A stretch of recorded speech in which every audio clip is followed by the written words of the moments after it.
Hello and welcome to the romance track here at ConTinual. And tonight we are talking about dicks, pricks, hellspawn, and those who love them, the bad boys, and why we keep coming back time and again.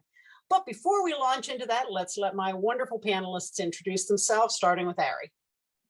Hi, I'm Ari McKay, and with my currently present co-writer, Rachel Langella, we write in both the contemporary as Ari and as and our paranormals are under Rachel Langella. Okay, Belinda. Hi, I'm Belinda McBride, and I write pretty much everything. I'm pretty eclectic, but I usually stay in the paranormal and science fiction worlds. I write heterosexual romance, I write gay romance, I write poly romance, and I write non-romance. So my better known books are An Uncommon Horror, Black and Blue, Doms of Darkhaven. So that's me. Sounds good. Rachel? So I am the other half of Ari McKay. Some of our books are right behind me, our Asheville Arcana series, starting with Out of the Ashes over here. Yeah, I think Ari pretty much covered it, though. We write a lot of different things as well, but primarily either in the contemporary or the paranormal pool. Okay. And I'm Gail C. Martin and Morgan Brice. As Gail, I write urban fantasy, epic fantasy, and more. And as Morgan, I write urban fantasy, male paranormal romance. So vampires, werewolves, shifters, ghosts, witches, all kinds of things, and lots of bad boys to pick from. So what do you think is the attraction to the bad boy? Belinda? The taboo. You know, he's the boy that our mom warned us against, probably because she fell victim to him too, and he might be our father. So for me, I think that's what I like. Also, when you're dealing with a bad guy, I mean, you've got such a range to pick from, and you know, they can be all the way from the crazy evil guy to the kind of misunderstood anti-hero. So there's a lot of material to play with there. Okay. Rachel? Yeah, I kind of agree with that. It's the lure of the mystery, the taboo, and plus, I think, I don't want to get too heavy, but I think as women, we are often socialized to be caretakers and blah, blah, blah. And you know, that kind of figure is romanticized, like, oh, I'm the one who can fix him. And that's sort of like a cultural socialization, indoctrination thing, not necessarily a healthy one, but it's certainly there. Okay. Ari? I think that in a lot of ways, for me, it's the danger. It's not knowing exactly what you're going to get. As Rachel said, the mystery of it. I mean, how bad is bad? You know, you might find he's not quite as bad as you think, and maybe he's worse than you think. But it's an unknown. Yeah. I think there's a lot to be said for the allure of the troubled, broken guy that needs love, and the hope for a redemption arc, and the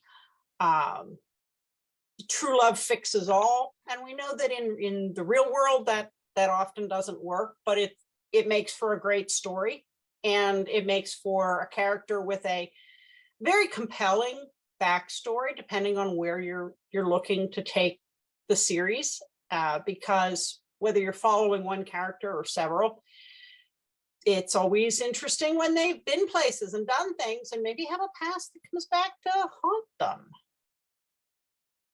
So how do you turn that Dick Prick or Hellspawn into a love interest? Ari? Well, there's a couple of ways you can handle it. And a lot of it does depend on the nature of how bad is bad, right? It's much worse trying to turn around someone who is, basically like intrinsically evil. Not saying it can't be done, it can, but, and we had this conversation at GRL, if Belinda will remember, about where do you hit the part about being irredeemably evil, that you just don't even want to try to bring them back. But, if you're addressing somebody who's basically just troubled or has got a perception of having this aura about them, say like a Han Solo type, where maybe he's not been the most honorable person, you find the way in the character to pull out the good that you are sure is inside of them. The problem is if you have a character where, oh, is there any good inside of them? Okay, Rachel? Yeah, to kind of piggyback on that, I think, you do have to make a distinction between bad boy with like the Han Solo, bad boy scoundrel, but there's some good in there, versus irredeemably evil. Like, okay, you have officially passed the point of no return. I guess since we're staying in the Star Wars realm, that would be kind of like Han Solo versus Anakin. Yeah, Han Solo cheats at cards or whatever, but he's a gambler and he sometimes cheats and he shoots under the table, but he didn't kill the Padawans. So there's and I think it's significant that for Darth Vader / Anakin, the redemption didn't come until he was literally on his deathbed, because that's really, the only time it could come. There was nothing for him after that. So I think Ari and I tend to go for the ones who are scoundrels, anti-heroes, bad boys, maybe a little bit broken, in need of the fixing, and so on.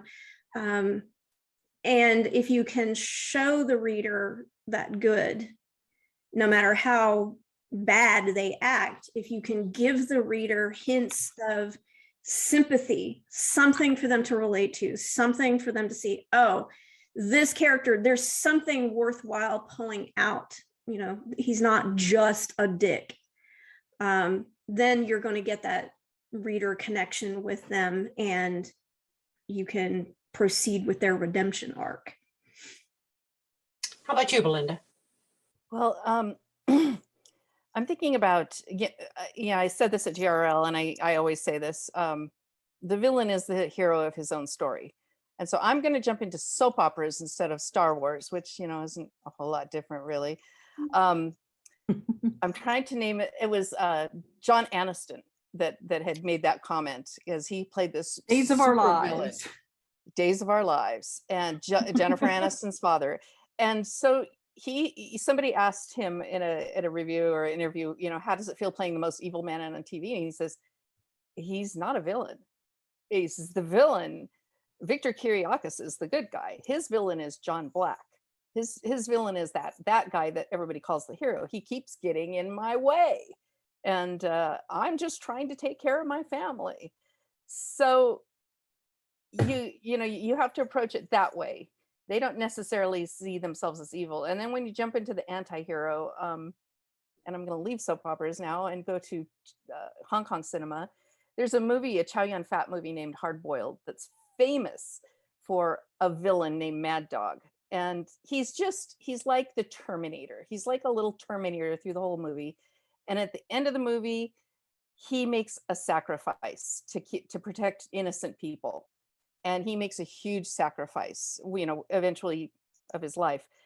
And you saw how far he goes, and he operates by his own rules. And then when his rules are violated, he's like, I'm done. And I think that's where I look for redemption in one of my villains is,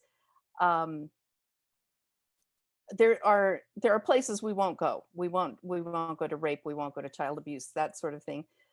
when trying to redeem a hero to bring them back, you have to show them in a heroic a heroic perspective, like this Mad Dog character. I mean, everybody hated him all through the movie, and at the end of the movie, he turned around and tried to protect these people, and it was like, oh. So that's what I look for, is the hero inside the villain, and there usually is one. Okay. Now, what about the Hellspawn piece? You know, if you're starting with a demon, or however you want to play that Hellspawn, where's the redeemable piece when you're starting with a so-called evil supernatural character? Rachel? Well, I'm going to steal from Good Omens, and I'm going to say, well, you know, is it so much that he fell or that he sauntered vaguely downwards? You know, like Crowley, because there's a demon, but he ultimately saves the world. So how demonic is he really? For love, he saves the world. Yes. So yeah, it's a matter of degree. I mean, I think that on some level you can, and writers have done this, you can make Lucifer sympathetic. You can make him a hero. I mean, there's like a TV show about that now. And again, Neil Gaiman did that in Sandman. It made Lucifer a very sympathetic character. So I think it can be done. It's just, but it's going to take characterization, nuance, depth. And it has to, you know, be a character who is just not pure, unadulterated evil. You know, there's got to be something that can be pulled out, you know, kind of like what you said about the hero within the villain. You know, there's got to be the angel within the devil.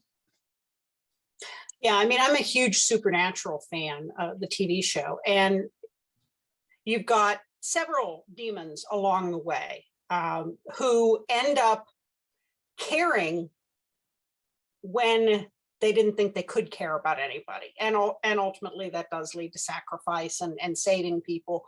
But in all of those cases, they had originally been human and then made some bad decisions, usually a deal, gone down under.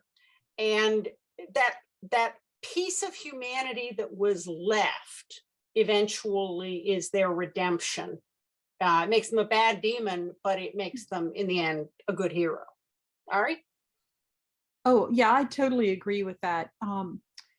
One thing that in our Asheville Arcana universe that's a little different is that we have demons and devils that are not, they're soulless. So they have, in at least the lexicon of our world, they have no free will. Therefore, they are just manifestations of evil. And we would never try to make one of those the hero because there's nothing that's even meant to be relatable about them. Now, a fallen angel, which you consider to be a creature that had a soul, is a whole entirely different thing. And I don't know that we would ever redeem one of our fallen angels in the Asheville Arcana universe, but you know, the possibility is there. Mostly, you know, the fallen angel types make really good villains, but we haven't explored that that section of the universe enough in our stories, at least to even try to bring one of those back. But we do have plenty of irredeemably evil, even humans in like Blood Bathory and stuff, like Elizabeth Bathory, no bringing her back from where she was. But, you know, as Rachel said, there's got to be some tiny piece in there that the reader can latch onto. And what do all readers want? They want to see themselves in these characters, right? They want to say, oh, I may have done this bad thing in my life, but so did they. And they came back from that and they found love and they got their reward. So it's very, very important to offer that connection to a reader, to make sure that they can find that, to pull that character and to make them sympathetic to that character. Okay, Belinda, any thoughts on that? so far, I've only done one Hellspawn type character as a hero. And a lot of my human heroes, I don't think I would ever try to redeem. You know, I think that they're in a lot of ways worse than what this character ever was. And his book is called Devil's Advocate because he is literally Satan's lawyer. He's a demon. He is not a fallen angel. You know, he was born down in hell, and he's just, you know, he's an incredibly powerful demon. He is corrupt. He is amoral. He'll go out into public, and if he's collecting a soul, he'll take it right there in the middle of a crowd and walk away. You know, he's and yet at the same time, he is Satan's lawyer. And in the course of his story, he's kind of he's approached to do a favor. He's approached to return a soul to a young woman, and you know, she and her husband are beseeching him to save her soul. And he's like, oh, you know, her soul's not really even gone, and she doesn't. What's wrong with her isn't what she thinks is wrong, but hey, they're offering me sex. And so, as their story kind of unrolls, it's kind of like his conscience kicks in. And by the end of the story, he's still a demon. He is still bad. He's continually being challenged by other demons, but he's doing pro bono work for women, victims of domestic abuse and this sort of thing. And he's completely fallen from his demon status. And now all of a sudden he's this demon who's been, you know, blacklisted from hell. And he's okay with it, you know, and he's still kind of a bad guy at everything like this, but he found the two people that look at his bad points and say, I can live with that. I mean, it's not, you know, in that situation, I would probably do the same thing. And so he found the right people for him. But yeah, it's finding that character, finding that redeemable self, that human spark, the Achilles heel, the soft underbelly, that sort of thing. And he was fun. I'm going to go back to him. Now, some of the humans, as you've mentioned, can be every bit as awful as the supernatural creatures. And of course, you know, thrown into that mix of bad boys, we have the vampires and the werewolves and the shifters and the creatures. Pardon me. But we've also got the spoiled brat billionaires, the trust fund baby, the CEO that thinks he walks on water. What do we do with those? Ari? Well, actually, we actually wrote one of those kind of trust fund babies with commitment issues in one of our stories. And, you know, again, it's, you know, as long as you haven't made somebody irredeemable, and that tends to be on the author's scale of what is irredeemable. Like, okay, I wouldn't even try to bring back somebody like, say, Elizabeth Bathory, right? Or Guy de Rais, or Vlad Tepes, for that matter. I mean, for all that we romanticize Dracula, that human was an evil effing human. You know, you don't, I wouldn't feel any comfort. I'm fine with sending heroes crashing. That's a lot more fun because you don't even worry where you put them. But, you know, trying to bring back somebody that bad, but I think that it takes a very special and almost legendary human to be that bad. We're talking serial killers, though. My God, they even romanticize serial killers. It's not a show I've ever gotten into, but you know, that's not for me. But there's got to be something that, as an author, you can connect with, that you can connect your reader to try to give them something. So that's, you know, do you even want to try to bring back a human that's that bad? We have brought back like some people with some really bad commitment issues who've done bad things, who have, like, you know, repossessed people's homes and all that kind of stuff. And oh my God, lawyers, right? You want to talk about evil? You know, I think Satan's lawyer would have to have, you know, like this double X on him, right? demon and lawyer. But we had a lawyer who was not that great of a guy, and we were able to bring him back. And that was in Heart of Glass. That was one of our Lawyers in Love series. But they do have to have a connection that can be made. Okay, Belinda? I don't write contemporary, so I most of my characters tend to be like out there somewhere. But there's one human that I won't try to bring back, and he's the primary villain in my Uncommon Horror series. And I'm about 4 books in, and he appears in all of these. And in his first book, he's just like a cameo, literally. And by the 4th book, you're starting to see he is a master manipulator. He's a mad scientist. He's Mengele. I'm not going there. He's charming, and he's attractive, and he's wonderful, but he's a monster. But when you're taking it over to the guys that are just the trust fund babies and the billionaires and stuff like this, I feel like they need to be brought down. They need to grovel. Elizabeth Hoyt is great for that. She's a historical author. She'll take these dukes, and she had one that he had a sister who was going blind, and he just wanted to wrap her in cotton wool and protect her and keep her away from the men that wanted to marry her and everything. And then he's just too powerful, too arrogant. When he falls in love, he falls to the basement.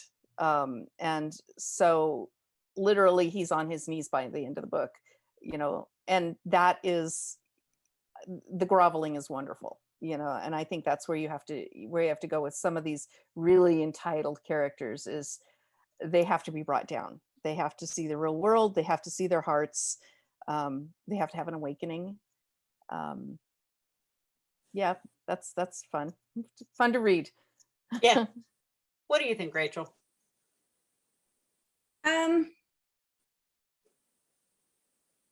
Sorry, I got distracted by my cats. What was the question? That completely threw me off. That was cat damage. Picks and pricks, the entitled bad boys, the billionaires, those guys. What do you do with them? I'm going to agree a lot with Belinda. Like, they need to be brought down. A lot of times it's ego and arrogance that is fueling their behavior. And I believe Ari mentioned one of our lawyers. And that's what had to happen. He had to be brought down, humanized to himself and to others. And, they need to be, I guess, taught a lesson in humility and humanity. That no, just because you've got all of this power and status and money and whatever does not mean anything really, in the grand scheme of things. So it's something about, and I personally enjoy it. I enjoy kind of seeing what those types of guys get brought down a peg or two, because you so rarely see it in the real world. So seeing it in fiction is very satisfying. Mm-hmm. Yeah, we've been watching a lot of K-dramas, Korean dramas, and we just finished one called Bride of Payback, where the main male character is a god, and he gets stuck on Earth without his abilities, but that doesn't make him think he's any less of a god just because he can't do anything. He still thinks he should be obeyed and wants to order people around and be treated like a god, and they're all looking at him like, you're a guy with a big ego, what's the problem here? And over the course of the show, he actually starts to identify with these poor puny humans who don't ever get any power. And we get to see him grow in that way, where he finally comes to care about somebody beside himself and his own power and his own satisfaction. So it's a long time coming, but it's nice to see at the end, because some of this just never crossed his godly mind that these things work that way. Which brings me to kind of a craft question, and that is, how do you have a bad boy who is bad enough to need redemption, but how do you keep the reader from getting so ticked at them a third of the way into the book that they just pitch the book and go, I can't stand this guy, he's such a dick? Ari. Ooh. I don't know that we've ever redeemed anybody that bad. I mean, I think we've always tried to give our characters at least that some kind of core of humanity and relatability in there. I'm trying to think. Rachel, who would you say was like the worst one that we've ever redeemed? That I would say our lawyer. Yeah, he's probably the worst one. Right. And then there was that short story we wrote ages and ages and ages ago with the rocks. Ah, yes. That was another entitled On the Rocks. Bad Boy. Rich, On the Rocks, yeah. And it was an entitled wealthy rich boy, with commitment issues. I think those two are probably the worst. We have some anti-heroes like Julian from the Asheville Arcana, and some Daryl from Herc's Mercs, but not really like bad. I think the closest one we've got is we never followed up on him, and he was at the end of Bloodbathery. Marcel. Yeah, we were going to give him his own book where he got his redemption arc, but we haven't done it yet. Understand.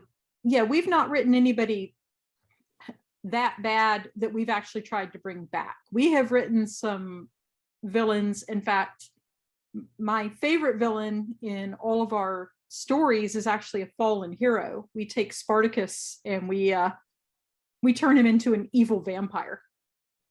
And well, he's got reasons. I mean, he didn't just wake up and decide to go evil. He had pretty valid reasons, at least from his perspective. As Belinda said, he's the hero of his own story. But yeah, we're more likely to cast down a hero than to raise up a true villain. Yeah. Okay. Belinda. Well, from a craft standpoint, I'm actually developing a new series right now, and really just as much time goes into creating the characters and building the outlines and everything as actually goes into writing it sometimes.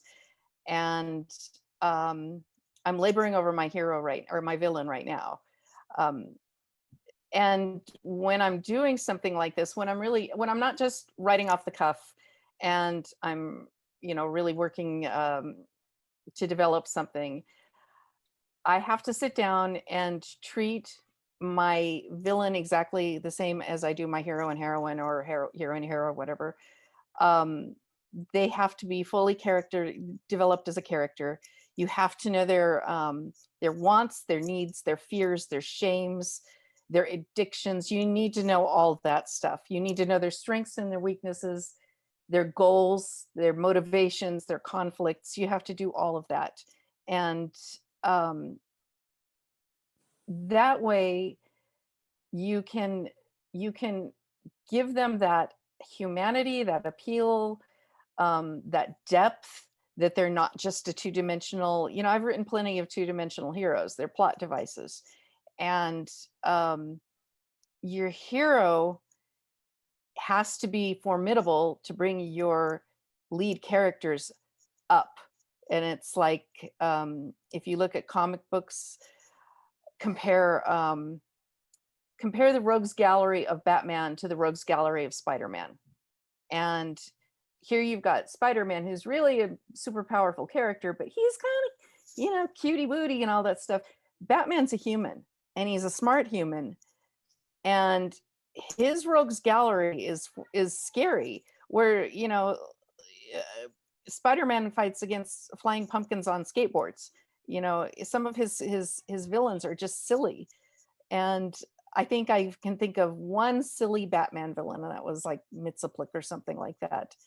But he's got Bane, and he's got villains that push him up. And it's because the writers at DC, you know, during a lot of these periods of time, were really putting it into the villains. You know, they were really developing the villains as well as the heroes.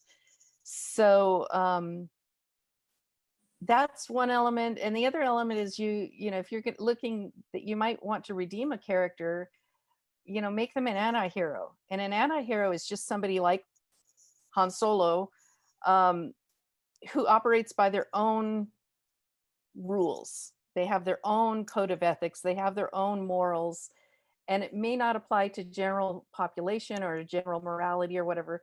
But when they hit that line of that's too far, they won't go any further. Mad Dog, Avon from These Old Shades. You know, these are characters that they operate outside of the norm, but their code of honor is still just as stringent, even though they think they may not have one. It is still a powerful code of honor. So these are all things, you know, that I look at, like if I'm going to really, really like this particular series, my villain just has to be formidable and not necessarily a villain so much as a antagonist, maybe. Yeah. Okay. And one thing I wanted to, since we're talking about craft, Mhm. one thing that, you know, my suggestion would be is show the reader the bad guy's softness or the vulnerability. You may not show the hero. The hero may not see it, but if the reader does, then that's going to give them some sympathy, and they won't, as you say, you know, just be like, this guy's a dick, you know, not worth it. You've got to show them that, yes, there is something in there that is worthy of the hero pulling it out and, you know, falling in love and all of that. So even if the hero doesn't see it, the reader needs to. Good point.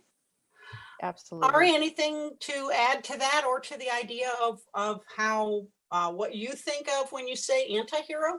Because I've heard a lot of different definitions. I like what Belinda said, but you know, what do you guys think?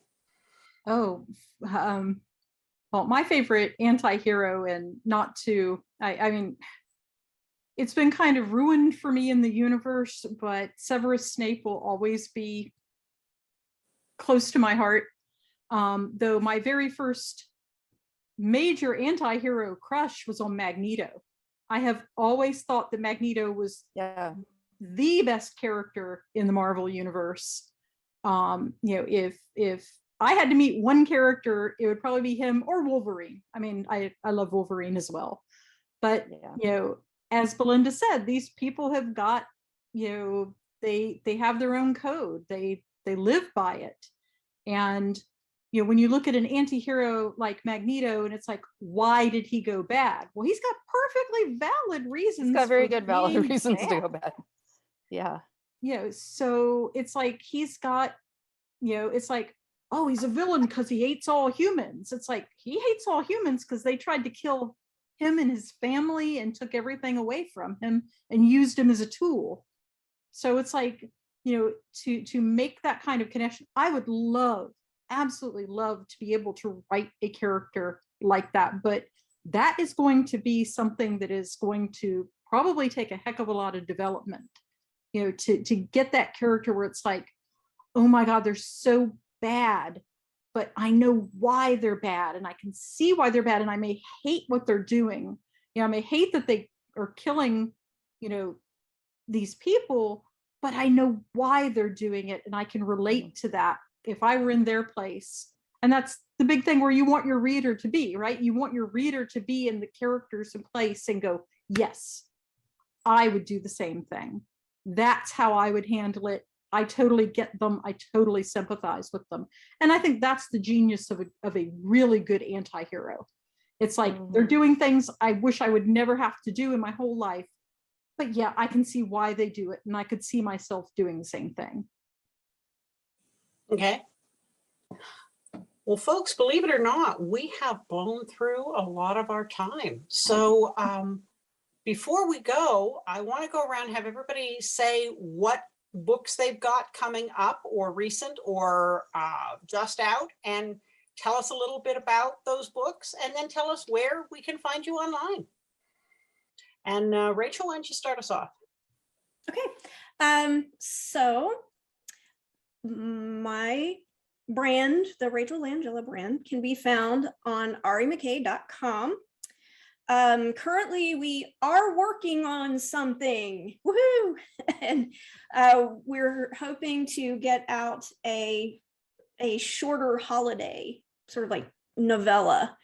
And it'll be under the Ari McKay brand. It's a contemporary romance. And so hopefully that'll be out by the holiday season. And I can be found in addition to arimckay.com. I can also be found on YouTube at the Crone Cartel channel. I've been doing some YouTube videos lately. So that's where I've been putting my social media time. Okay, Belinda. Well, my newest is a book called Witch Taker, which is a paranormal Western out of the Tin Star Witches shared author universe. It's a male romance. You can find it. See if I can get it up here. You can find it at Amazon.com. It is available on Kindle Unlimited. This is kind of a out of my wheelhouse. I live in cattle country and stuff, and I don't really think about writing Westerns. And then when I do, it's like, yeah. It's kind of natural. But what I did was I pulled, this series originated in, their location was New Mexico, and they were just let us pick our own locations for this half of the series. And I put it in the Redwood Forest. So I have a gunfighter his title is Witch Taker, and he is hunting down a really frightening, monstrous witch who lives in the redwoods. And of course, we know that, our monstrous witch is not being portrayed as what he really is. And I loosely based it. The idea, weird enough, and I don't know if anybody's old enough to remember this, The 6 Lives of Thomasina was I think a Disney movie. I had a cat named Thomasina. I know exactly what you're the talking scary about. witch in the woods. Yeah. And so I put him in the Redwood Forest, and he's just misunderstood. He's not that bad. But yeah, I decided to take my gunfighter and put him in the Redwood Forest. So it was kind of fun because I went to college out there, and so I had fun with it. Very nice.